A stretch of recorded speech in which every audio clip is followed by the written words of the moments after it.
साहब तुम मत बिसरो,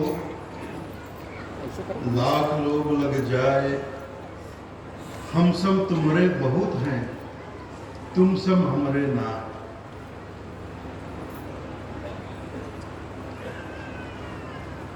मेरे हृदय मंदिर के आराध्य मेरे साहब, मेरे सत्य पुरुष बंदी छोर कबीर के पावन चरण कमलों में कोटि कोटि बंदगी करते हुए पूज्य संत समाज, साहब के नेमी प्रेमी सभी भक्तजनों को सप्रेम साहेब वंदना।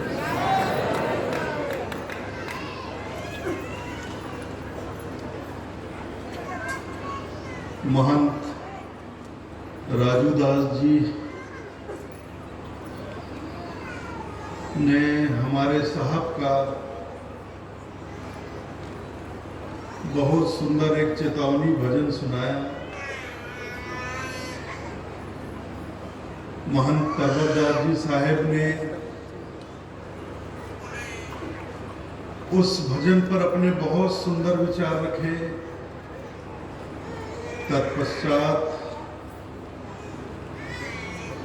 डॉक्टर महंत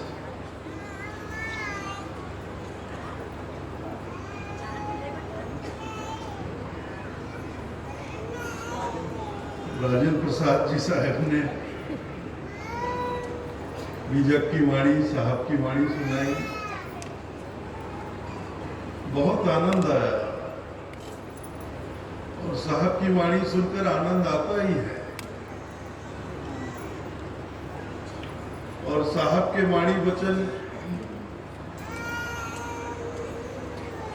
आज हमारे पास साहित्य और ग्रंथों में ही है। तो साहब के वाणी वचनों का आनंद उठाने के लिए हम लोग सब साहित्य, ग्रंथ, किताबें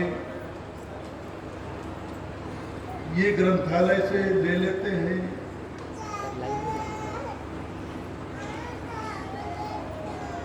ग्रंथालय में जाकर प्राप्त कर लेते हैं, प्रचार केंद्र से प्राप्त कर लेते हैं।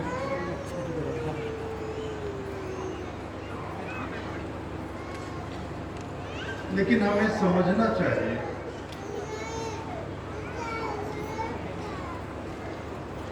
हमें समझना होगा,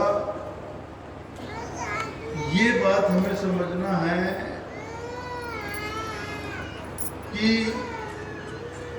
जो हमारे पंथ का सद साहित्य है,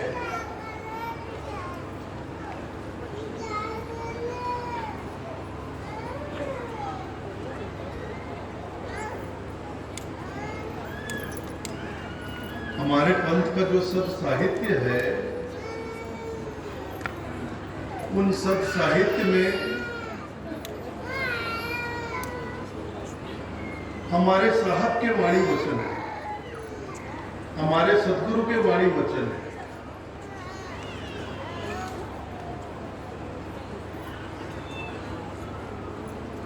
संसार में बहुत तरह के साहित्य होते हैं।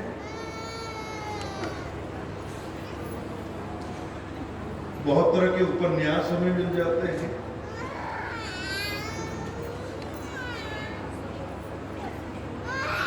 कहानियों की किताबें मिल जाती हैं। उनको बाहर निकलने की जगह दे दीजिए। जिनका बालक रो रहा है, माता जी अपने बच्चे को लेकर बाहर निकल जाए, बाहर उधर खुले में ले जाकर चुप करा दें उनको जगह दे दीजिए,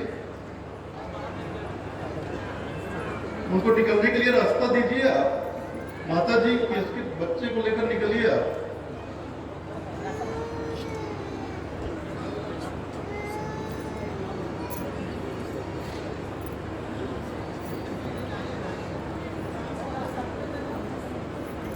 उधर खुले में ले जाइए। आप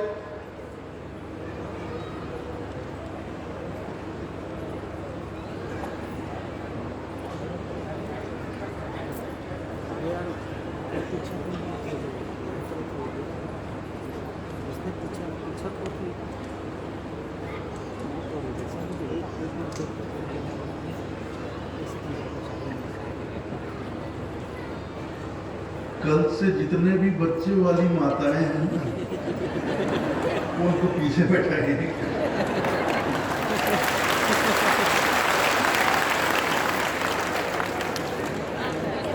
बच्चे की कोई गलती नहीं, बच्चा तो रोएगा ही।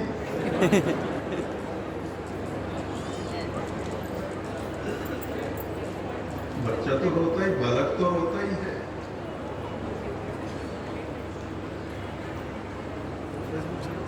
हमारी माताओं को समझना चाहिए। छोटे से बच्चे को लेकर सामने बैठेंगे, अगर बच्चा बीच में रोने लगा तो यहाँ कितने समय के बाद साल में एक बार अवसर मिलता है, हमारे संत महात्मा पधारते हैं, उनके वाणी वचन सुनने का अवसर मिलता है, इसमें व्यवधान उत्पन्न होता है। ज्यादा कुछ नहीं, थोड़ी सी समझदारी की जरूरत है।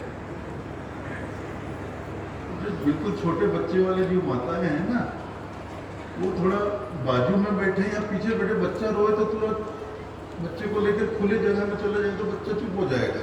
यहाँ भीड़ देखकर ये शोर, मतलब ये माइक चल रहा है, स्पीकर चल रहे हैं, उसकी आवाज में और डर के और जोर से रोता है और नई नई आवाजें सुनता है। कभी राजूदास की आवाज सुनता है, कभी पर्वतदास साहब की आवाज सुनता है, कभी राजेंद्र प्रसाद जी साहब की आवाज सुनता है, कभी मेरी भयानक आवाज सुनता है। और जैसे मैंने बोलना शुरू किया और जोर से रोने लग गया।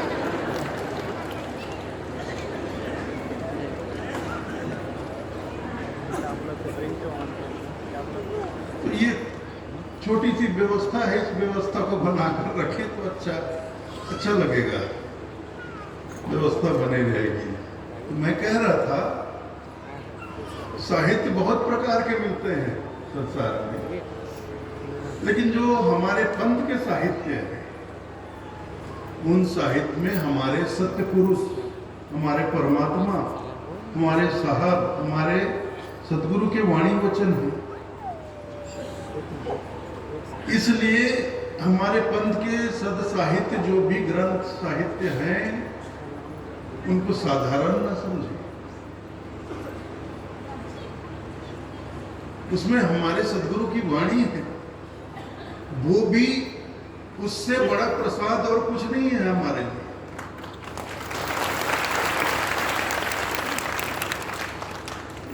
चौका आरती में जो पान प्रसाद प्राप्त करते हैं ना, वो प्रसाद उस सदगुरु के वाणी रूपी प्रसाद के सामने कुछ भी नहीं है। मतलब इस संसार में सदगुरु के वाणी से बढ़कर और कोई प्रसाद हो ही नहीं सकता।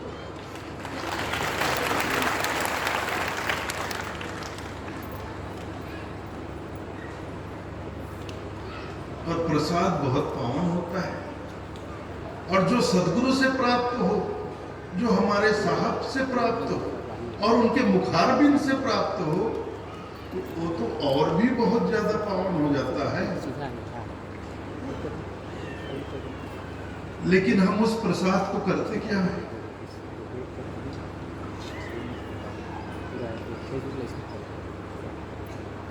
भानु प्रताप गोस्वामी अभी मेरे पास यही बोलने आया था, मेरे कान में यही बोल रहा था कि मैं बहुत जगह जाता हूँ,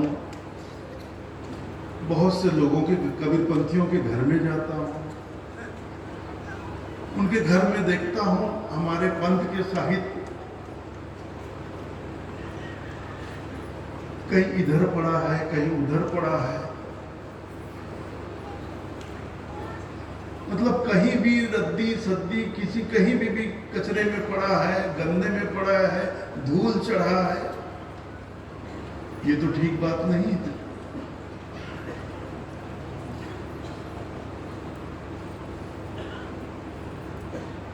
हमारे सिख भाई गुरु ग्रंथ साहब की कितनी मर्यादा रखते हैं। गुरु ग्रंथ साहब क्या है? गुरु ग्रंथ साहब, उसमें गुरु नानक देव, सदगुरु कबीर साहब के साथ साथ 10 और भी संतों की वाणियों का संग्रह है। संतों के वाणियों का संग्रह है। गुरु ग्रंथ साहिब में केवल नानक देव की वाणी नहीं है, कुल 12 संतों की वाणियों का संग्रह है। और जानकर आपको बड़ी खुशी होगी कि सबसे अधिक वाणी सदगुरु कबीर साहब की है। सदगुरु नानक देव की वाणी से भी अधिक वाणी सदगुरु कबीर साहब की संग्रहित है। उसमें कितनी मर्यादा से उस गुरु ग्रंथ साहित्य को रखते हैं। और हम कबीरपंथी लोग अपने सदगुरु के वाणी वचनों से भरे हुए ग्रंथ को, साहित्य को कैसे रखते हैं? विचार करो, सोचो। आप सब यहां से लेकर जाते हो, घर में कैसे रखते हो? कहीं भी ऐसे फेंक दिए, मर्यादा से रखते भी नहीं। पढ़ते लेटे लेटे, कोई बैठे बैठे पढ़ रहा है, कोई लेटे लेटे पढ़ रहा है। पढ़ते पढ़ते नींद आने लग गई, बाजू टेबल में ऐसे फेंक देते। जैसे कोई फिल्मी मैगजीन हो, फिल्मी पत्रिका होती है, राजनीतिक पत्रिका होती है, इस तरह बस उससे ज्यादा हम उसकी कोई औकात नहीं समझते।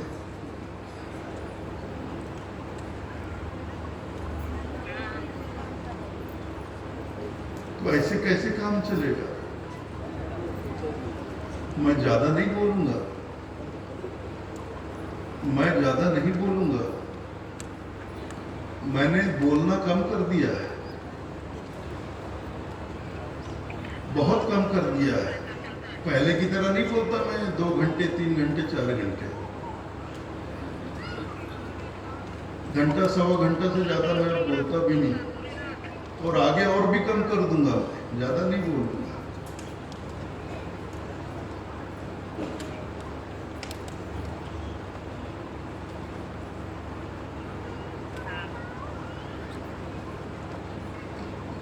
हम कबीरपंथी कितने मर्यादित हैं कि इस हरकत से उजागर होता है कि हम अपने सत्पुरुष के, अपने साहब के वाणी वचनों से भरी हुई किताब के साथ, ग्रंथ के साथ, साहित्य के साथ कैसा बर्ताव करते हैं। घर में उसे किस भांति रखते हैं। डॉक्टर भानु प्रताप गोस्वामी गलत नहीं बोल रहा है, उसने देखा है, कई घरों में देखा होगा, उसके मन को पीड़ा हुई होगी, तभी आकर आज उसने मुझे बोला।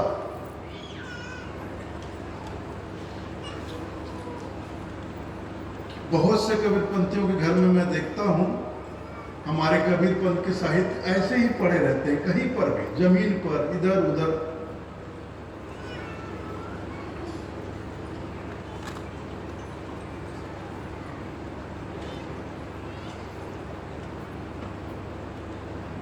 तो हम कैसे कबीरपंथी हैं भाई? और ऐसे कबीरपंथी बनकर हम सोचेंगे कि हमारा कल्याण हो जाएगा। इस तरह के कबीरपंथी होकर हम सोचेंगे कि हम भव पार उतर जाएंगे। ऐसे कैसे भव पार उतर जाएंगे?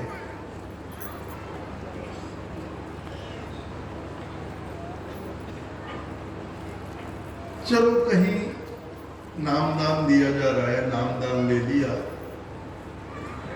नामदान लेकर बोलते हम कबीरपंथी हैं।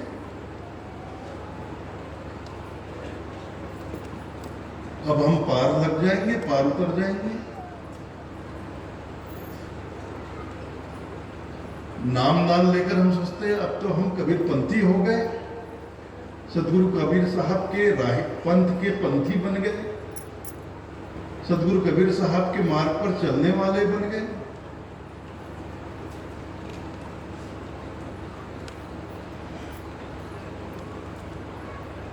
साहब के मार्ग पर चलना इतना आसान समझा है क्या आपने? सदगुरु की एक वाणी है, ये बस एक वाणी बोलता हूं।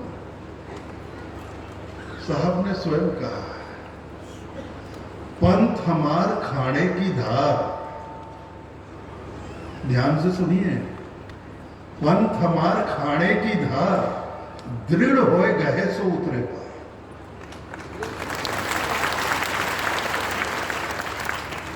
हमारे साहब, हमारे सदगुरु कहते हैं कि मेरा पंथ तलवार की धार के बराबर है। खाने की धार, तलवार की धार है मेरा पंथ। और तलवार की धार पे चलना इतना आसान नहीं होता, बच्चों का खेल नहीं होता है। इसलिए साहब कहते हैं, दृढ़ होए गए सो उतरे पार। दृढ़ता से जो मेरे पंथ को नहीं अपनाएगा, गहना मतलब ग्रहण करना, अपनाना, पूर्ण दृढ़ता से जो मेरे पंथ को, मेरे मार्ग को नहीं अपनाएगा, वो नहीं उतरेगा। जो दृढ़ता से अपनाएगा, दृढ़ होए गए सो उतरे पार। दृढ़ होकर जो मेरे पंथ को अपनाएगा वही पार उतरेगा, बाकी सब यहीं रह जाएगा।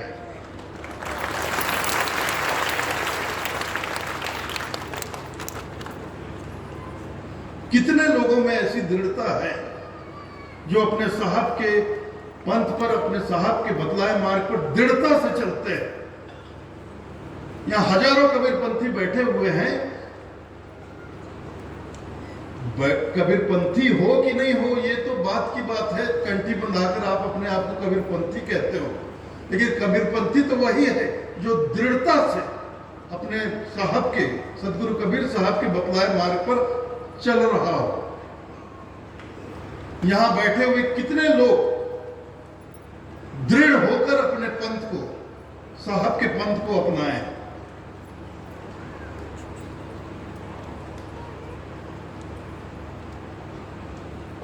छोटी छोटी बातों पर रोने लगते हैं, शिकायतें करने लगते हैं।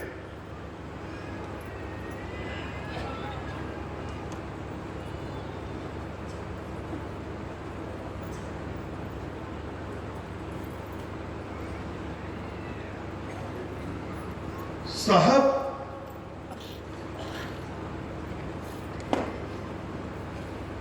के पंथ में आकर साहब के वाणी वचनों को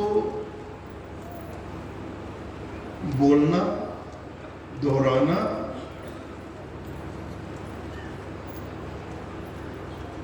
भजन करना, गाना, गुनगुनाना, ये अलग बात है। लेकिन उस भजन में जो भाव है, भजन में भाव होता है।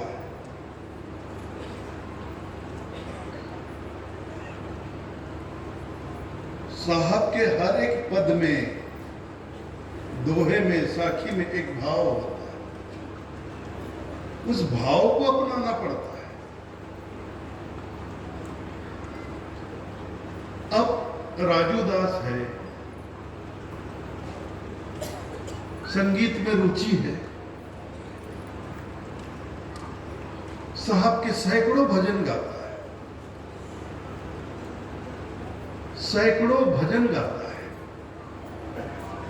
लेकिन जो भजन वो गाता है सैकड़ों, उन तमाम भजनों के भाव को अपने जीवन में अपनाकर रखा हुआ है, ये मैं नहीं जानता, ये आप भी नहीं जानते। ये उसका अपना दिल जानेगा, ये उसका अपना दिल जानेगा कि मैं साहब के जितने भजन और पदों को गाता हूं, उसके अंदर जो भाव है, साहब ने जो संदेश दिया, उसको मैंने कितना अपनाया हुआ है। ये मैं नहीं बता सकता, आपने, वो खुद इस बात पर विचार करेगा।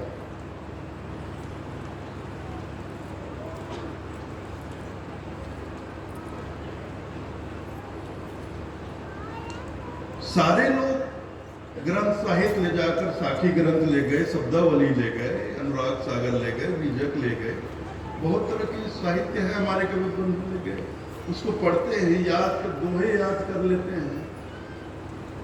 पद याद कर लेते हैं, भजन याद कर लेते हैं, रमैनियाँ याद कर लेते हैं, खूब एक दूसरे को सुनाते हैं, चर्चा में बैठते हैं। चर्चा के दौरान एक से इधर से एक दोहे का तीर चलता है तो सामने वाला दूसरे दोहे का तीर चलाता है। ऐसा खेल भी होता है भाई हमारे पंथ। साहब के वाणी वचनों को हमने अपना हथियार बना लिया।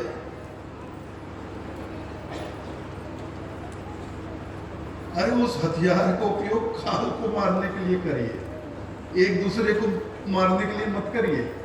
लेकिन मैं ज्यादातर देखता हूं हमारे कबीरपंथी लोग जिनकी आपस में नहीं पड़ती, वो एक दूसरे पर साहब के वाणी वचनों का तीर चलाते रहते, छोड़ते रहते, तीरंदाजी होती है।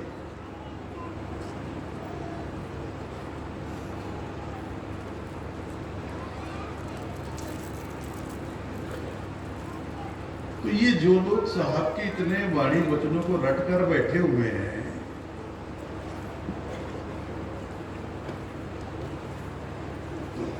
आप क्या समझते हैं काम हो गया इनका? काम बन गया?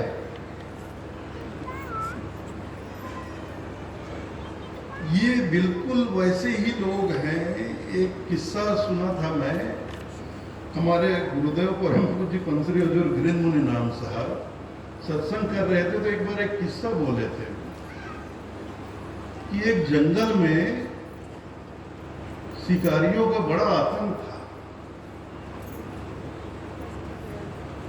शिकारियों का बड़ा आतंक था एक जंगल में। शिकारी जंगल में जाते थे, जाल फैलाते थे, दाने डालते थे, छुपकर बैठ जाते थे और उनके फैलाए हुए जाल में उस दाने के लोभ में पड़कर, लालच में पड़कर रोज सैकड़ों पक्षियां फंस जाया करते थे। और वो शिकारी उन पंछियों को पिंजरे में कैद करके ले जाते थे और शहर में ले जाकर बेच डालते। ऐसा काफी दिनों तक चलता रहा। तो पंछी सब जंगल में पंछी समाज के जो बुजुर्ग थे उनको चिंता होने लगी, अगर ये ऐसा ही चलता रहा तो इस जंगल से पंछियों का अस्तित्व ही खत्म हो जाएगा, एक भी पक्षी नहीं बचेगा। रोज शिकारी आते हैं, जाल फैलाते हैं, दाना डालते हैं और हम लोग फंस जाते हैं उसमें। धीरे धीरे हमारी संख्या कम हो रही है, इनसे कैसे बचें?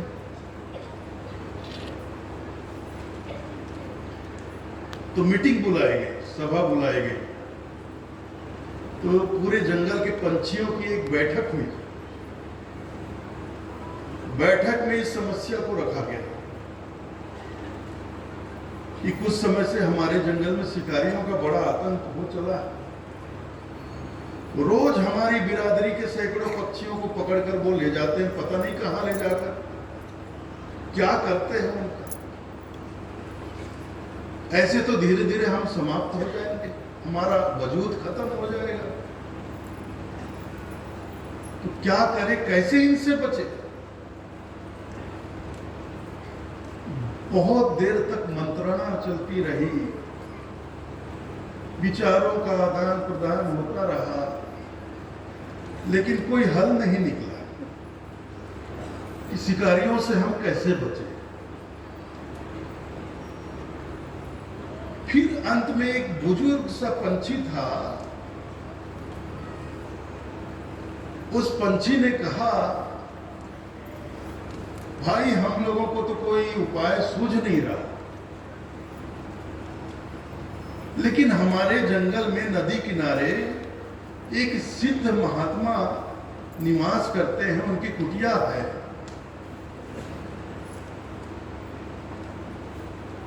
तो क्यों ना हम उस सिद्ध महात्मा की शरण में जाएं और उनसे अपनी समस्या का समाधान प्राप्त करें। तो पूरे पंछी समाज को ये बात जम गई, जच गई। तो सबने कहा बिल्कुल सही आपने कहा है। आज से ठीक 2 दिन बाद इस जंगल का पूरा पंछी समाज वो सिद्ध महात्मा की शरण में जाकर उनसे अपनी समस्या का समाधान मांगेंगे। तो 2 दिन के बाद जंगल के सारे पंछी नदी किनारे उस सिद्ध महात्मा की कुटिया के पास पहुंच गए।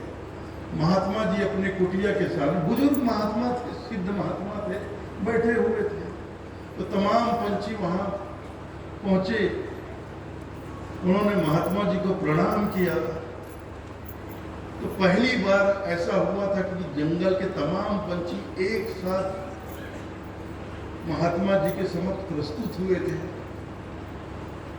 तो महात्मा जी ने पूछा, और सब चिंतित नजर आ रहे थे, सबके चेहरे पे चिंता नजर आ रही थी।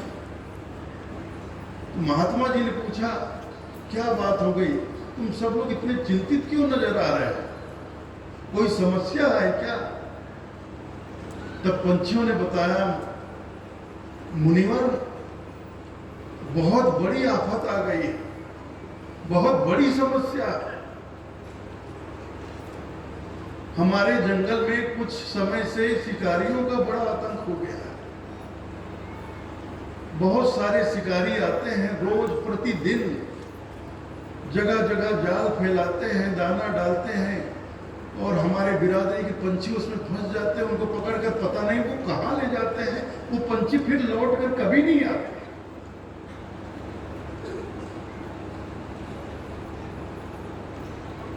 तो मुनिवर हमें इस समस्या का समाधान दे, हमें कोई ऐसा उपाय बताएं कि हम उन शिकारियों से बच जाएं।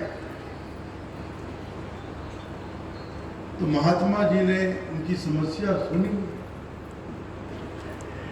थोड़ा चिंतन मनन किया, सोच विचार किया, और सोच विचार करने के बाद बोले, देखो मुझे एक उपाय सूझ तो गया, उपाय मैं तुम सबको बता भी दूंगा, लेकिन उपाय तुम्हें ही करना पड़ेगा। कर पाओगे तो इस समस्या से बच जाओगे। मेरा काम उपाय बताना है। तो तमाम बच्चों ने हाथ जोड़कर बोला, मुनिवर आप उपाय बताएं, आप जो भी उपाय बताएंगे हम उसका अक्षरशः पालन करेंगे। तो महात्मा जी ने कहा, सुनो मेरी बात ध्यान पूर्वक सुनो, और मेरी एक एक बात को, मेरे एक एक शब्द को कंठस्थ याद कर लो, स्मरण में रख लो। जी महात्मा जी, सबने कहा, पंछियों ने जी महात्मा।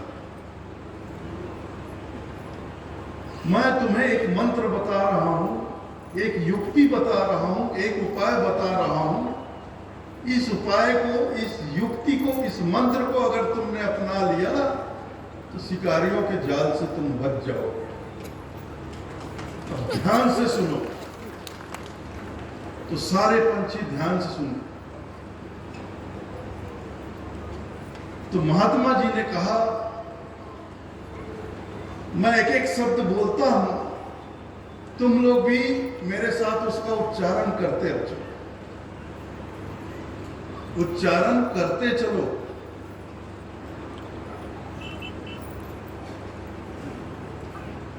तो महात्मा जी ने कहा, शिकारी जंगल में आता है। तो तमाम पंछी बोले, शिकारी जंगल में आता है,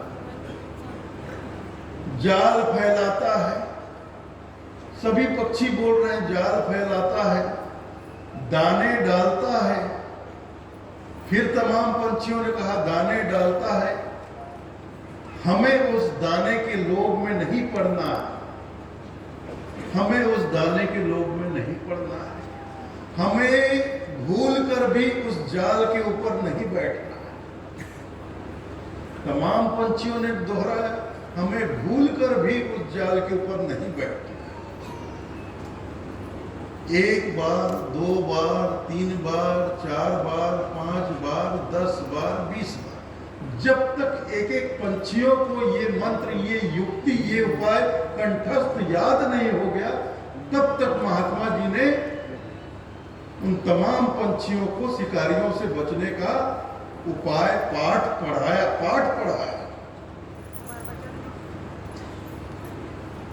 जब तमाम पंछी पाठ पढ़ लिए, सीख लिए, उनको कंठस्थ हो गया, तब महात्मा जी ने कहा कि मेरा पाठ पूरा हुआ, अब जाओ और निर्भय होकर, निर्भीक होकर जंगल में विचरण करो। अब तुम्हें शिकारियों से कोई खतरा नहीं, कोई खतरा नहीं। तमाम पंछियों ने सिद्ध महात्मा जी का आभार माना और सबने प्रणाम किया और सब खुशी खुशी पूरे जंगल में अपने अपने जहां निवास था चले गए। ज्यादा दिन नहीं हुए थे, ज्यादा दिन नहीं हुए, दूसरे दिन की ही बात थी, दूसरे दिन की ही बात थी। शाम को महात्मा जी अपनी कुटिया के सामने बैठे थे। उन्होंने देखा कि उनके सामने से 15-20 शिकारी गुजर रहे हैं। उनके कंधे पर जाल है और उस जाल के अंदर सैकड़ों पंछियां फंसी हुई है और जाल के अंदर फंसे हुए वो रट रहे हैं। शिकारी जंगल में आता है, जाल फैलाता है, दाने डालता है। हमें दाने के लोभ में नहीं पड़ना है, किसी कीमत पर हमें शिकारी के जाल में नहीं बैठना। जाल में फंसे हुए हैं और जाल में फंसे हुए वो महात्मा जी के पाठ को पढ़ रहे, दोहरा रहे, भजन की तरह गा रहे।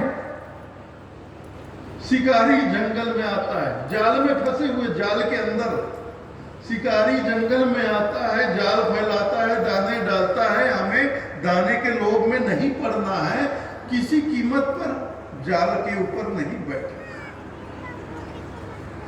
महात्मा जी अपना सर पकड़ लिया,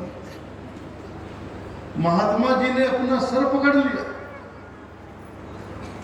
मन ही मन सोचा,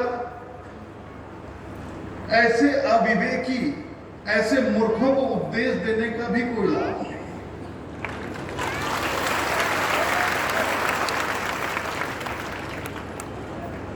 तो क्या आज हम कबीरपंथियों की हालत देखकर हमारे साहब भी अपना सर पकड़कर बैठे होंगे? नहीं बैठे होंगे क्या? नहीं बैठे होंगे।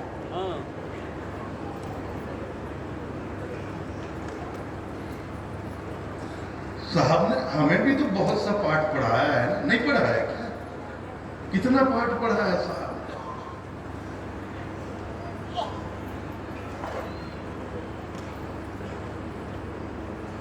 माया महा ठगनी हम जानी, त्रिगुण फांस लिए कर डोले बोले मधुरी वाणी।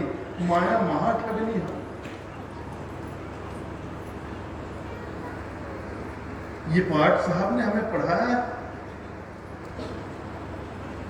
ये साहब की वाणी, हमारे सदगुरु की वाणी है ना। माया महा ठगनी हम जानी, ये माया तू बहुत बड़ी ठगनी है, मैं अच्छे से जानता हूं तुझे, तू ठगनी है। त्रिगुण फांस लिए कर डोले बोले मधुरी वाणी। तू 3 गुणों का फांस, फंदा लेकर घूम रही है इस संसार में और बोलती बहुत मधुर है। बोले मधुरी वाणी, बहुत मीठा मीठा बोलती है ताकि लोग तेरी बातों में आकर तेरे जाल में फंस जाए। साहब की एक वाणी है, ऐसी वाणी बोलिए मन का आपा खोए, औरन को शीतल करे आपहु शीतल हो।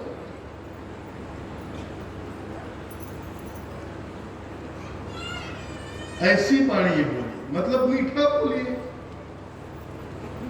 लेकिन मैं आपको बताऊं, इस संसार में सबसे मीठा ठग बोलता है। जो ठग होता है उससे मीठा और कोई दूसरा बोलता ही नहीं। ठग देखा है आपने? आप लोगों ने ठग देखा है कि नहीं देखा है? क्यों? आप लोगों ने कोई भी नेता नहीं देखा है? अरे गजब करते हो यार। इनसे बड़ा कोई ठग है क्या हमारे देश में? हमारे भारत देश में ये नेता नाम का जो प्राणी है, उससे बड़ा कोई ठग हो? हर 5 साल में आके ठग्गू बना जाते हैं। ठग मतलब नेता, नेता मतलब ठग। ये पर्यायवाची शब्द है भाई, समझो इस बात को आप।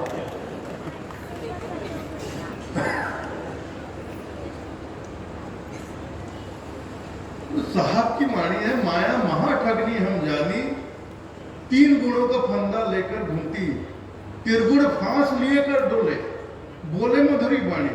इसलिए मधुर वाणी बोलती है ताकि ये जीव उसके जाल में फंस जाए। वही हालत है पंछियों जैसी।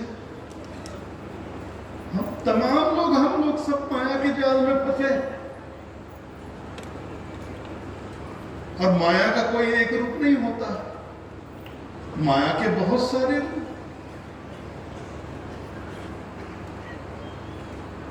साहब ने बहुत से माया के रूपों का वर्णन किया। संतो भाई माया तजी न जाए, काम तजे तो क्रोध न छूटे, क्रोध तजे तो लोभा, लोभ तजे तो आशा मांडे, मान बड़ाई शोभा।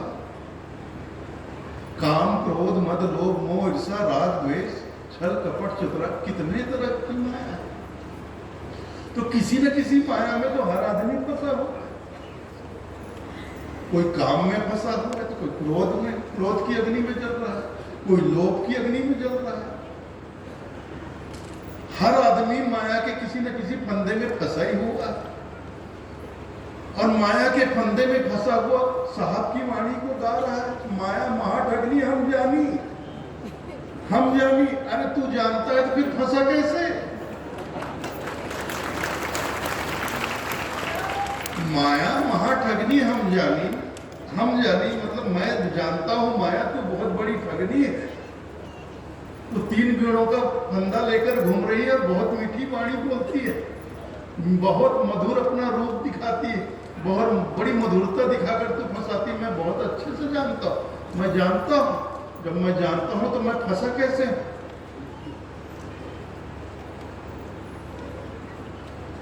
तो माया के जाल में हम तमाम कबीरपंथी फंसे हुए हैं और गा रहे हैं माया महा ठगनी हम जानी। तो हमारे साहब सिर पकड़ कर नहीं बैठे होंगे।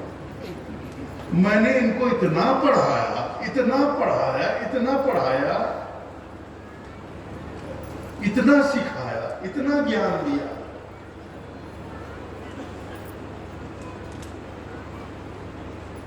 उसके बाद भी ये माया के जाल में फंसे हुए हैं और फंसे हुए गा रहे हैं कि माया मां।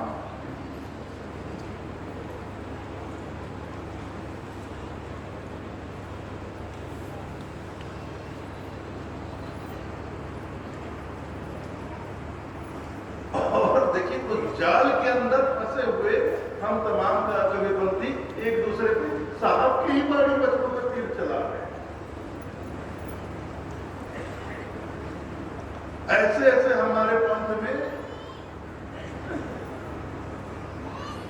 शास्त्रार्थ करने वाले लोग भी हैं भाई, आध्यात्मिक ज्ञान चर्चा करने वाले लोग भी हैं भाई। फंसे हुए हैं जाल के अंदर, माया के जाल के अंदर, और तमाम शास्त्रार्थ करने वाले और जाल के अंदर फंसे हुए एक दूसरे से शास्त्रार्थ कर रहे हैं। साहब के वाणी वचनों का तीर एक दूसरे पे चला रहे हैं। इससे गजब माया क्या हो? इससे बड़ी विडंबना क्या हो सकती?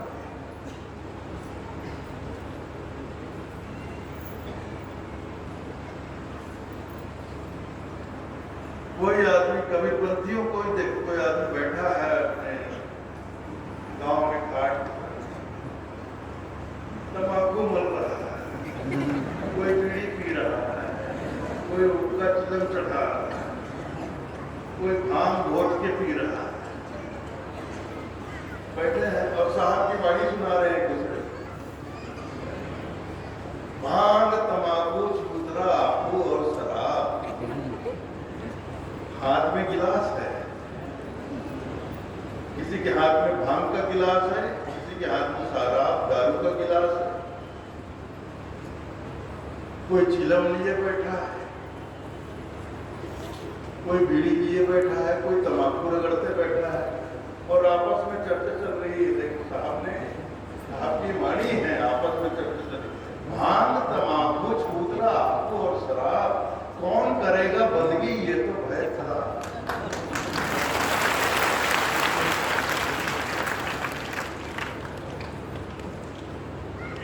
अब भांग तंबाकू चबूतरा आपको, भाई कबीर पंथ में नशा करना बिल्कुल वर्जित है।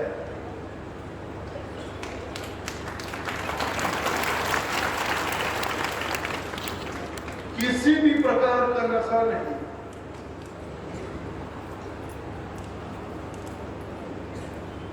चाहे वो तंबाकू हो, बीड़ी हो, सिगरेट हो, भांग हो, शराब हो।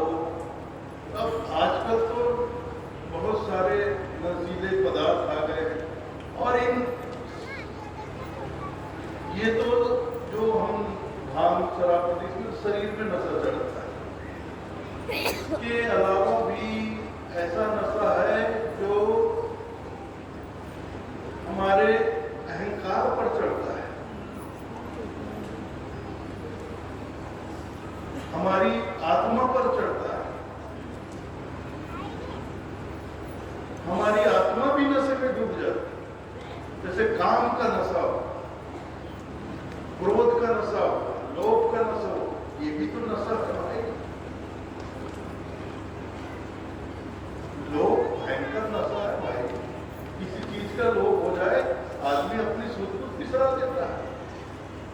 काम का नशा हो जाए, आदमी अपनी सारी नैतिकता भूल जाता है, कुछ भी होश नहीं रहता, सारी मर्यादाएं भूल जाता है। तो नशे में यही तो होता है। नशे में आदमी अपनी सूझ बूझ गंवा बैठता है, क्या करना है क्या नहीं करना है इस बात का उसे होश ही नहीं रहता, क्या उचित है क्या अनुचित है। तो नशा हमारा नैतिक पतन करता है, इसलिए साहब ने नशे से दूर रहने को कहा। लेकिन ये सब नशा करते हुए हम लोग बोलते हैं, और तूने सुनाया, मैं सुनाता हूं तेरे को। दूसरे तरफ जो फंसे हुए हैं और जाल के अंदर से एक दूसरे पे तीर चला रहे हैं।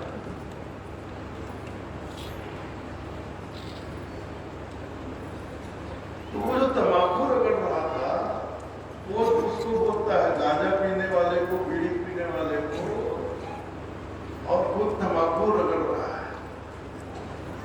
बोलता है गांजा पीने वाला गंवार। सुन, साहब की वाणी है, हमारे सतगुरु की वाणी। गांजा पीने वाला गंवार, बीड़ी पीने वाला चोर। हाँ हाँ, फिर दूसरे को आगे बोल आगे बोल आगे बोल। अब उसको अगला लाइन याद नहीं था, एक ही लाइन बोला, गांजा पीने वाला गंवार, बीड़ी पीने वाला चोर। दूसरी लाइन में साहब ने क्या कहा, तंबाकू खाने वाला गधा, फूके चारों ओर।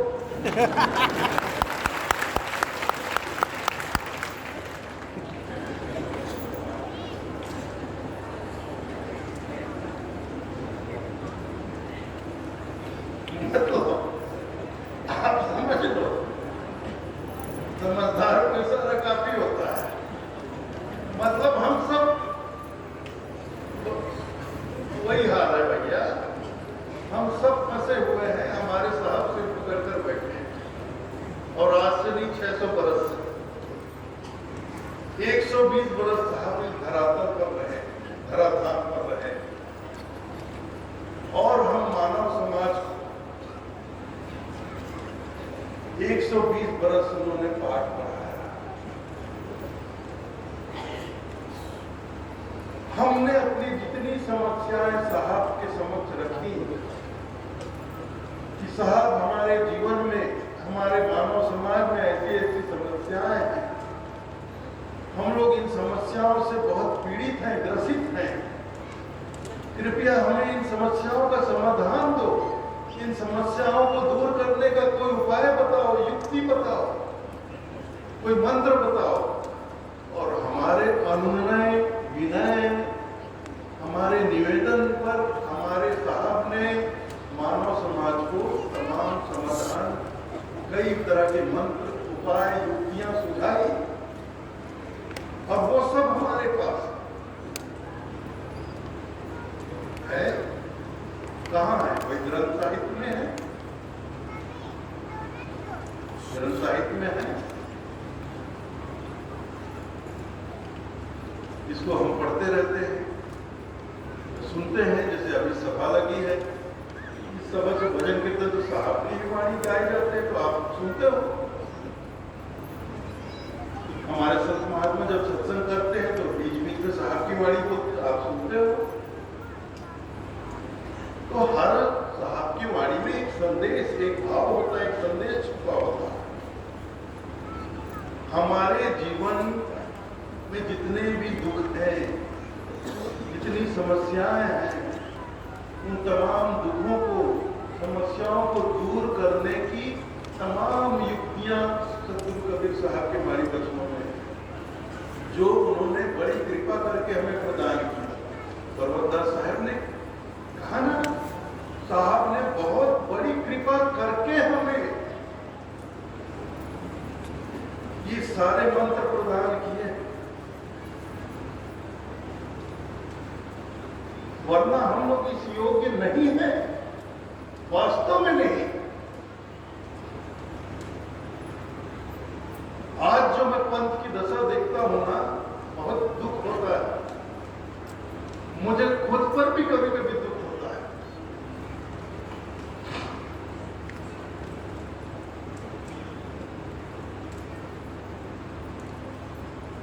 हमारे सतगुरु कबीर साहब ने मानव समाज में व्याप्त हर तरह की बुराई को समाप्त करने का प्रयास, हर प्रकार की बुराई, समाज में जितने झगड़े मानव समाज में, चाहे सांप्रदायिक झगड़े हो, चाहे वर्ण व्यवस्था के नाम पर झगड़े हो, चाहे जाति का झगड़ा हो, अमीर गरीब का झगड़ा हो, छोटे बड़े का झगड़ा हो, हर झगड़े को उन्होंने शांत करने का, समाप्त करने का प्रयास किया। लेकिन आज भी मैं देखता हूं कि दो कबीरपंथी एक ही सदगुरु, एक ही साहब के शरण में रहते हुए आपस में लड़ते हैं।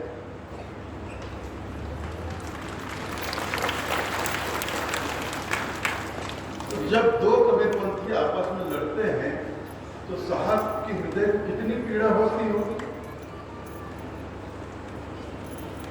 एक साधारण सी बात मैं बोलता हूं, किसी व्यक्ति के दो बेटे, उसके बेटे, दो सगे भाई आपस में लड़ेंगे तो उस पिता के हृदय को कितना दुख हो, या उसकी माता को, माता पिता को, उनके अपने बच्चे, उनके अपने बच्चे आपस में लड़े तो माता पिता के हृदय को कितना दुख, कितना दुख होता है। होता है कि नहीं होता है? बिल्कुल होता है साहब। तो वो भी तो हमारे परम पिता है ना, वो तो हमारे परम पिता है, हम सब उनकी संतान हैं। और हम जब आपस में लड़ते होंगे तो उनको कितनी पीड़ा होती होगी।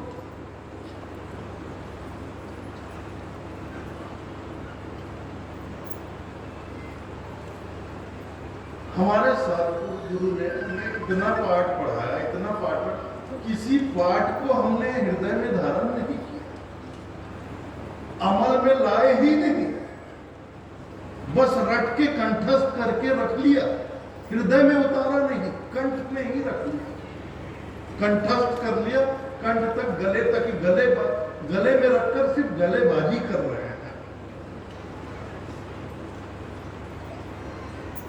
कुछ लोग आपस में बैठकर गलेबाजी करते हैं, कुछ लोग मंच पर बैठकर, मेरे जैसे लोग मंच पे बैठकर गलेबाजी ही हो रही है। सत्पुरुष के जो वाणी वचन हैं, उनके सदुद्देश हैं, वो गले से नीचे कभी उतरा ही नहीं है, हृदय तक पहुंचा ही नहीं। इसीलिए तो हमारा जीवन बदलता नहीं।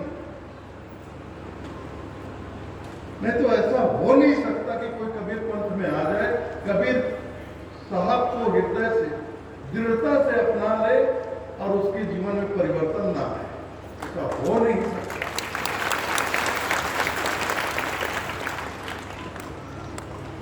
जैसे सूरज उगे, सूर्योदय हो, और हम कहें सूर्योदय हो गया लेकिन प्रकाश नहीं हो, ये असंभव।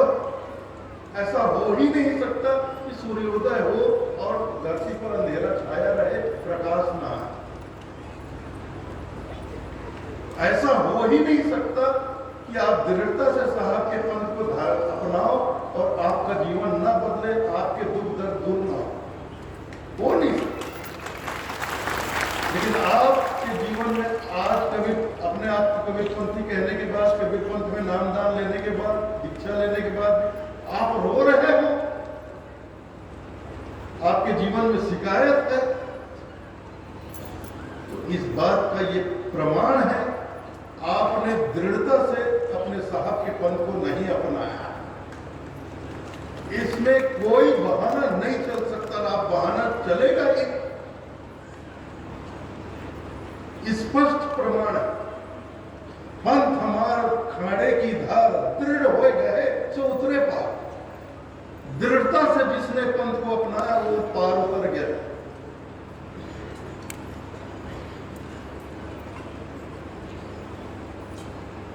इस माया नगरी से, इस काल की नगरी से वो पार उतर गया, सतलोक पहुंच गया, अपने लोक पहुंच गया, निष्ठोर पहुंच गया।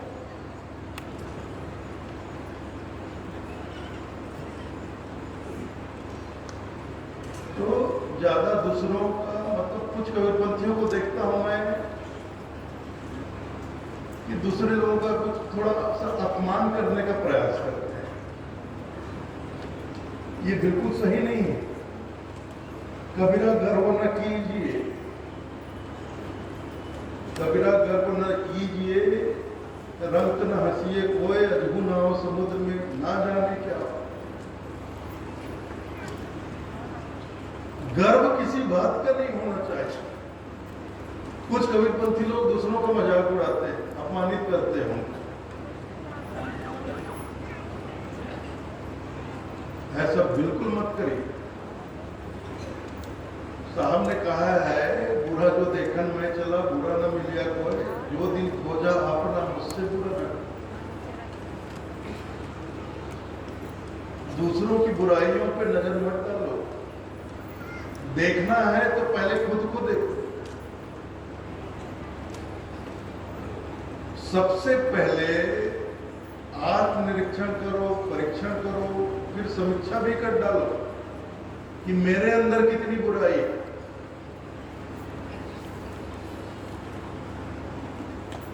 उसके बाद दूसरे के ऊपर उंगली उठाना कि वो आदमी ऐसा है, वो आदमी वैसा है, वो ऐसा करता है, वो ऐसा करता है। ये सब करने से पहले अपने अंदर झांक लो, मेरे अंदर क्या है। झांकोगे तो पता चलेगा, हो सकता है उससे कहीं ज्यादा बुराई तुम्हारे अंदर हो, हमारे अंदर हो।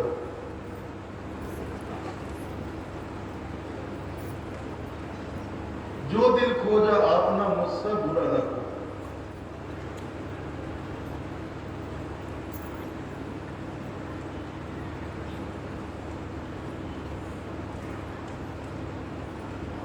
कबीर पंथ, देखिए कबीर पंथी हो जाना, कंठी धारण कर लेना, लाकेट साहब का फोटो लाकेट पहन लेना, कंठी निकाल के मोटी कंठी कटकाकर चोहा चंदन लगाकर, बोला हम तो कबीर पंथी हैं भाई, हम कबीर पंथी हैं, हम शुद्ध शाकाहारी, शुद्ध शाकाहारी।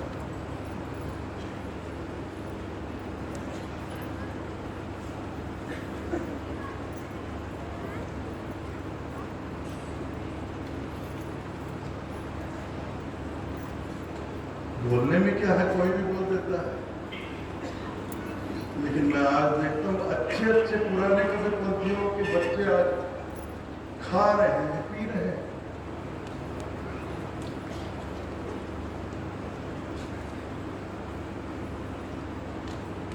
अच्छे अच्छे कबीरपंथी का मैंने तो भाई, मेरे पास तो, मैं सोशल मीडिया पर कल मैंने बताया ना, कई साधु के भेष में लोग हैं, कुछ कड़िहार हैं, महंत हैं।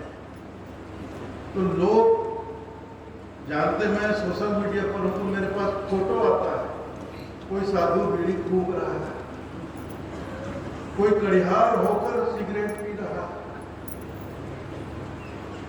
कोई कड़िहार होकर लोगों को सब उपदेश देने के बजाय उल्टी सीधी बातें सिखा रहा है। किसी का नाम नहीं लूंगा मैं,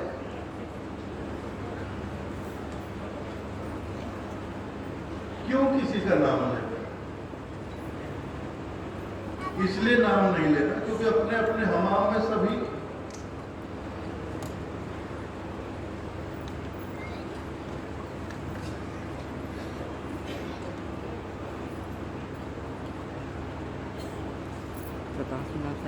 अगर, जैसे कि महान पर्वतदास साहब ने कहा, हम सुन लेते हैं आत्म कल्याण के लिए साहब की शरण में आए, साहब की शरण में आए, कबीर पंथ में आए।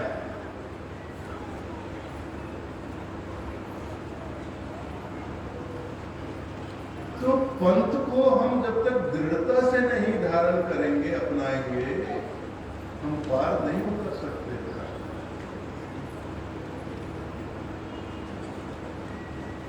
दृढ़ता होनी चाहिए।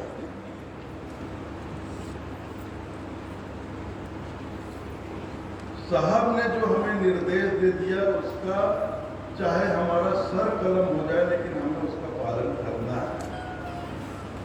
ऐसी दृढ़ता, इसीलिए तो कहा गया है ना, संजय पाठ की शुरुआत कैसे होती है? लगन कठिन मेरे भाई, गुरु से लगन कठिन मेरे भाई। उसमें कितने दृष्टांत में दिए गए हैं, आप सब लोग जानते हो, आप सब संजय पाठ करते हो।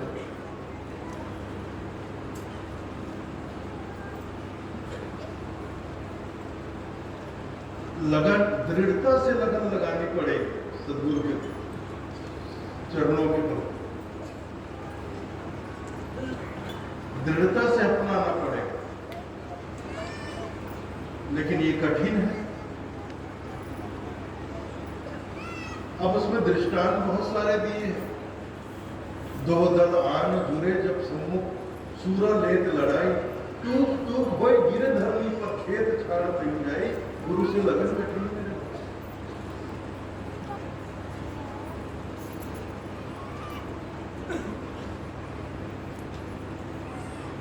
स्वाति बूंद को रटत पिया पिया पिया रटलाई, प्यासे प्राण जाए क्यों ना जू, और नीर नहीं।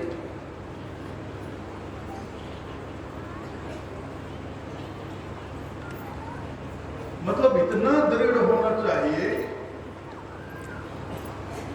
इतना दृढ़ हमें होना चाहिए, इतनी दृढ़ता से हमें अपने सद्गुरु के पंथ को अपनाना चाहिए और उस पर चलना चाहिए कि अगर साहब के पंथ, अपने सद्गुरु के पंथ पर चलते हुए अगर हमें अपने प्राण भी खोने पड़े, इसकी चिंता हमें नहीं होनी चाहिए।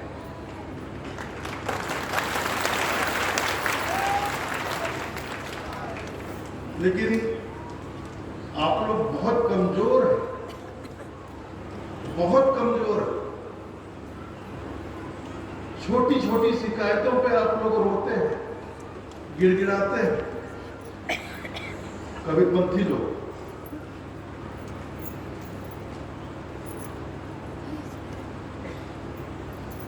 कुछ कबीरपंथी लोग सामाजिक व्यवस्था के नाम से रोते चिल्लाते रहते हैं, आंसू बहाते रहते हैं कि हमारे समाज में जो कबीरपंथी नहीं है वो लोग हमारे ऊपर इतना अत्याचार करते हैं, ऐसा करते हैं, हमारा बहिष्कार कर देते हैं, ये करते हैं।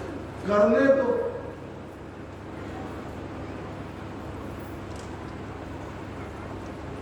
यही तो दृढ़ता। अरे तुम्हारा समाज क्या, पूरा दुनिया तुम्हारा बहिष्कार कर, तुमको ये बोलना चाहिए कि तुम समाज के लोग क्या, पूरी दुनिया मेरा बहिष्कार कर दे तो भी मैं अपने साहब का पंथ छोड़ूंगा, ये मैं चाहूंगा।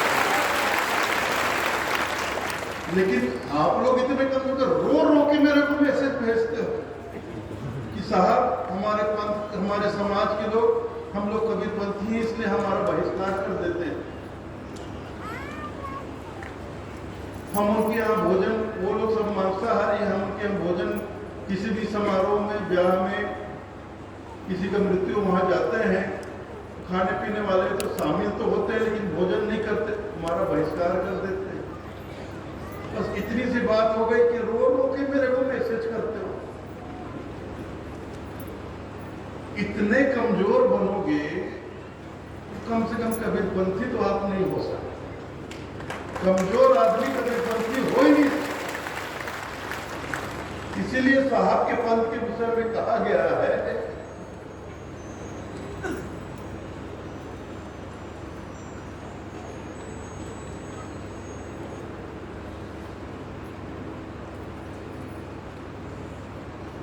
क्या कहा गया है,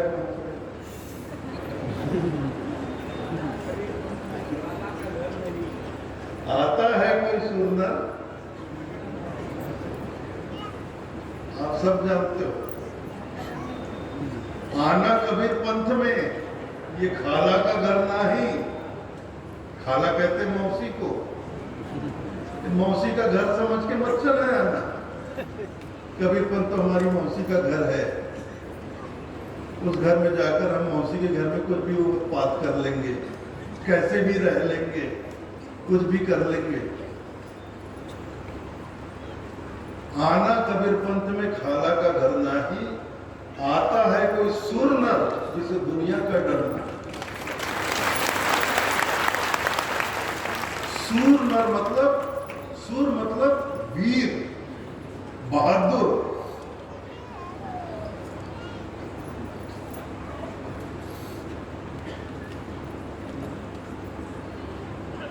कबीर, कबीर पंथ को दृढ़ता से कोई वीर, कोई बहादुर जीव ही अपना सकता है। मैं पुरुष या महिला की बात नहीं करूंगा, शारीरिक तौर पे आप, शारीरिक बनावट से आप स्त्री हो पुरुष हो, इस शरीर का तो, शरीर तो मिट्टी का है और यही जन्मा है, यही कब जाएगा, शरीर पार नहीं उतरेगा। इस शरीर के भीतर जो जीव बैठा है उसको पार उतरना है। तो जो जीव है वो ना पुरुष है ना स्त्री है, उस जीव को पार उतरना है। तो उस जीव, जो हमारे अंदर जीव बैठे, उसको दृढ़ता से साहब के पद को अपनाना होगा और पूरी निर्भीकता के साथ, पूरी वीरता के साथ, तब वो पार उतरेगा, इस भवसागर से निकलकर अपने लोक को जाएगा।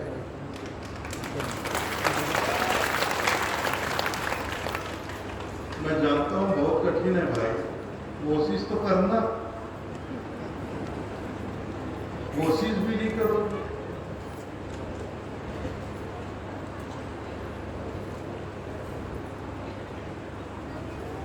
कोशिश भी नहीं करोगे, ये तो गलत बात है।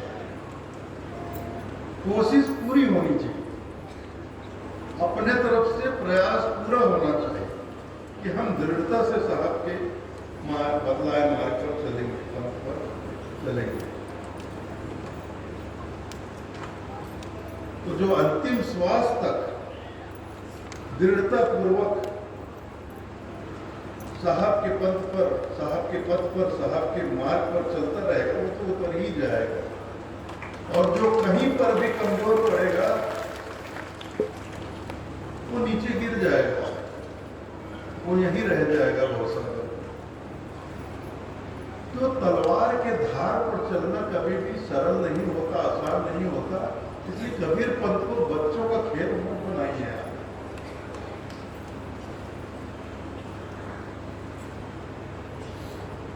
ये कबीर पंथ तो आप लोगों ने बच्चों का खेल, कुछ लोग, मैं जब से सोशल मीडिया पर आया हूं ना, मैं देखता हूं कि कबीरपंथियों ने इसको बच्चों का खेल बना दिया। चल दोहा दोहा खेलते हैं, चल साखी साखी खेलते हैं।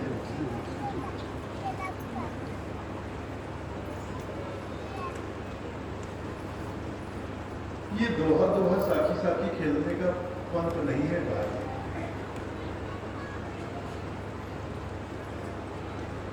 कबीरपंथ तलवार की धार है और उसमें बहुत दृढ़ता से, बहुत बहादुरी से हमें चलना है और पार उतरना है। तो प्रयास करिए, प्रयास पूरा होना चाहिए। जो प्रयास करेगा दृढ़ता से वो उतरेगा, बाकी रह जाएंगे। कोई जिम्मेदारी नहीं ले सकता। इस साहब की स्पष्ट, इसीलिए मैंने कहा मैं एक ही वाणी बोलूंगा, इसीलिए मैंने कहा मैं एक ही वाणी बोलूंगा।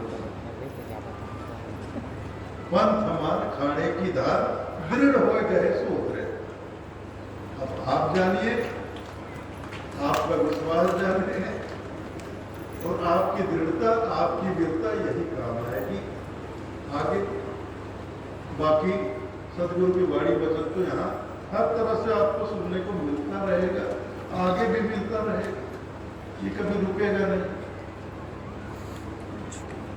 अब देखिए 100 बरस, 115, 117 बरस पहले प्रातः स्मरणीय परम पूज्य पंच हजूर नाम साहब यहाँ पधारे।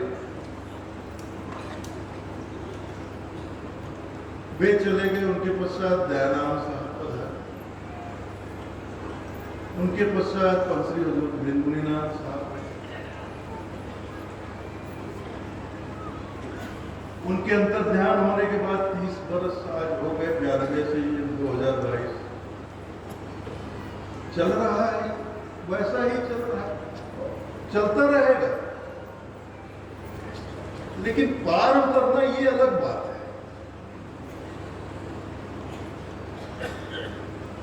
ये तो चलता रहेगा, ये मेला हर साल होता रहेगा, संत समागम होता रहेगा, ऐसी व्यवस्थाएं होती रहेगी, भंडारा चलता, सब कुछ होता रहेगा। जुटते रहोगे आप लोग, हजारों में लाखों में आओगे जाओगे, लेकिन बहुत थोड़े से, बहुत थोड़ा भी गिनती के लोग ही साहब के पंथ को दृढ़ता पूर्वक अपनाएंगे और पार उतरेंगे, ये पक्की बात है। और दुनिया में कोई भी आदमी ये कहे कि मुझसे नाम डाल लो तुम्हारी मुक्ति हो जाएगी, तो उससे बड़ा पाखंडी और कोई नहीं है। अगर मैं कहूं आपसे कि आप मुझसे नाम डाल लोगे तो आपकी मुक्ति निश्चित है, तो मुझसे झूठा इस दुनिया में दूसरा कोई नहीं। और ऐसा दावा इस संसार में कोई भी करे, कोई भी करे, मुझसे नाम दान लो, मुझसे दीक्षा लो, तुम्हारी मुक्ति निश्चित है। नाम दान लेने भर से किसी की मुक्ति नहीं होती है भाई।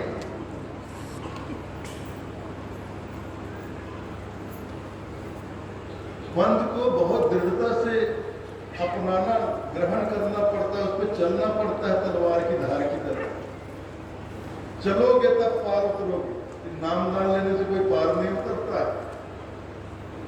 ये सब झूठे लोग हैं, भरमाने वाले लोग हैं। अगर मैं ऐसा बोलूं, किसी दिन भी बोलूं, उस दिन से मेरा, आप लोग मेरा बहिष्कार कर देना, ये झूठ बोल रहा है।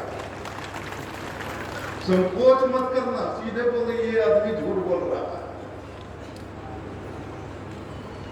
कि सिर्फ नाम दान लेने से कोई किसी की मुक्ति कैसे हो? ठीक है, नामदान में आपको नाम मिल गया, तो नाम मिल जाने से आपकी मुक्ति हो जाएगी। जैसे कोई आप अस्वस्थ होते हो, बीमार होते हो, और यहाँ बहुत से डॉक्टर हैं, वो डॉक्टर ने मैं दवा दूंगा, मेरी दवा से तुम निश्चित स्वस्थ हो जाओगे। तो उस डॉक्टर से सिर्फ दवा ले लोगे, तो दवा भर लेने से आप स्वस्थ हो जाओगे क्या? बहुत से ऐसे डॉक्टर होते हैं जो अपना प्रचार करते हैं कि मुझसे दवा लोगे तो आप निश्चित स्वस्थ हो जाओगे। तो उसकी बातों में आकर आप जाकर उससे दवा ले लेते हो। सिर्फ दवा ले लेने भर से आप स्वस्थ हो सकते हो? नहीं। वो जो दवा दी गई है उसको नियम से पूरे परहेज के साथ जब तक सेवन नहीं करोगे, उसको ग्रहण नहीं करोगे, अपने शरीर के अंदर नहीं डालोगे, कैसे स्वस्थ होगे? तो नामदान ठीक है, नामदान कहीं से भी आपने ले लिया, नाम लेकर बैठे हो, लेकिन उसका सुमरन नहीं किया और दृढ़ होकर सुमरन नहीं किया, कैसे पार उतरोगे? ये संभव ही नहीं है। इसलिए इधर उधर की बातों में कभी पड़ो मत आप। ये जीवन बार बार नहीं मिलता है, मानव जीवन, और ये मानव जीवन है कितना बड़ा, और आधी से ज्यादा जिंदगी तो बहुत से लोगों की गुजर भी गई है। कुछ लोग तो अंतिम चरण में भी पड़े हुए हैं और अभी तक भटक रहे हैं। तो ज्यादा समय नहीं है इस जीवन में। मानव जीवन बहुत लंबा नहीं होता। आप यहाँ 200-400 साल के लिए नहीं आए। आज के इस माहौल में, दूषित माहौल में, मनुष्य की औसत आयु कितनी रह गई है? 65-70 साल, उससे ज्यादा आदमी नहीं जीता है।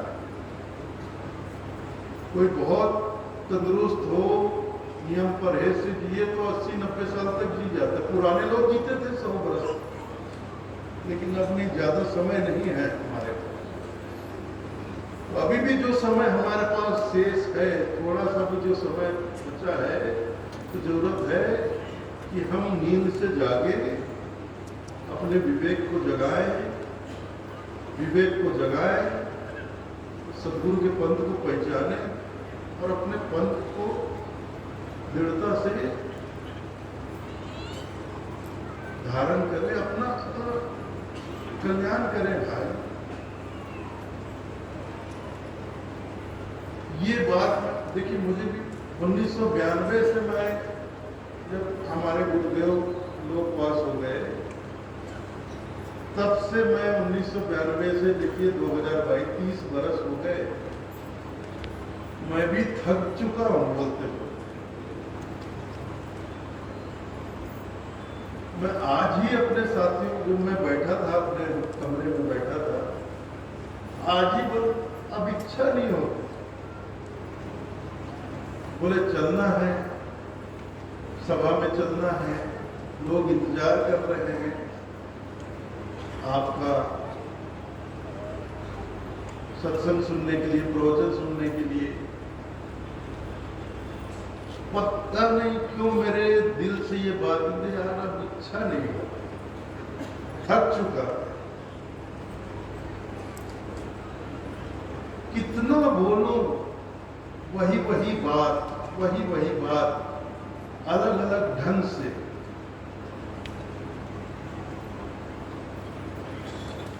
अलग अलग तरीके से 30 साल तो हो गए। कितने बार बोलूं वही बात, घुमा फिरा के वही बात, अलग अलग तरीके से वही बात। मैंने सच पूछो तो 30 साल में मैंने परिवर्तन केवल कबीर धर्मनगर दामाखेड़ा में देखा कि ये आश्रम 30 वर्ष पहले जैसा था उससे बहुत अच्छा बन गया।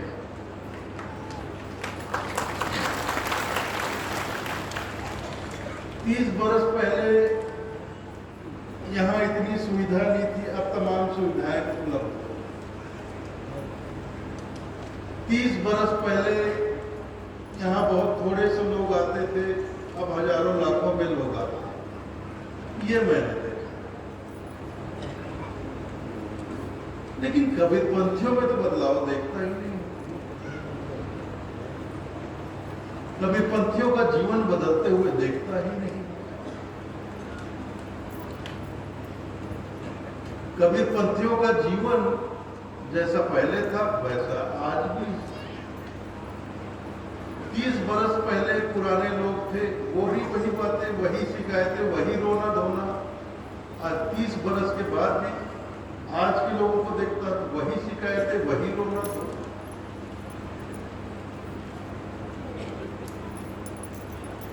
मतलब हम लोग सिर्फ कंठीधारी कबीरपंथी है।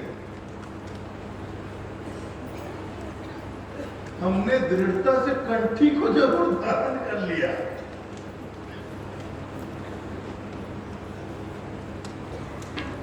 लेकिन अपने सदगुरु के पंथ को धारण नहीं। सिर्फ कंठी धारण करने से कुछ नहीं होगा, कंठी के साथ साथ साहब के पंथ को भी दृढ़ता से धारण करना, ग्रहण करना पड़ेगा। और मेरा मकसद इस आश्रम का विकास करना, आश्रम को बढ़ाना है, आश्रम को बड़ा करना, ये कभी नहीं रहा। कम से कम पहली प्राथमिकता तो कभी नहीं रही। कम से कम पहली प्राथमिकता कभी नहीं रही। मेरा मकसद है कबीरपंथियों में बदलाव। कबीरपंथी केवल कंठीधारी कबीरपंथी ना बने, दृढ़ कबीरपंथी बने, सच्चे कबीरपंथी, पूरी ईमानदारी से और पूरी दृढ़ता से अपने साहब के पंथ को ग्रहण करें। ये मेरी पहली प्राथमिकता है, ये मैं चाहता हूं।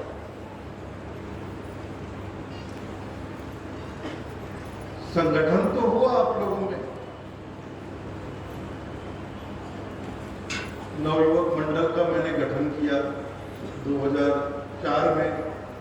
तब से हमारे युवक जो हैं, नवयुवक हैं, युवा लोग हैं, वो हर क्षेत्र में संगठित हो गए, नवयुवक मंडल का गठन कर दिया। मैंने अपनी माताओं बहनों से निवेदन किया कि आप लोग भी आमीन माता हमारी माता हैं, उनके नाम से आमीन माता महिला मंडल का हर क्षेत्र में गठन करिए। आप लोग भी पंथ की सेवा में अपना योगदान, आप लोगों ने भी, हमारी माताओं बहनों ने भी खूब बढ़ चढ़कर महिला मंडल का गठन किया और सेवा में, पंथ की सेवा में, व्यवस्था में भरपूर योगदान प्रदान करते। लेकिन इसके साथ साथ हमको दृढ़ कबीरपंथी भी तो बनना पड़ेगा भाई। तो बस इससे ज्यादा मैं कुछ और नहीं बोलूंगा। आप लोगों ने मेरी बातें बहुत ध्यानपूर्वक सुनी, इसके लिए मैं हृदय से आभारी हूँ। इतना ही कहकर आज्ञा चाहूंगा।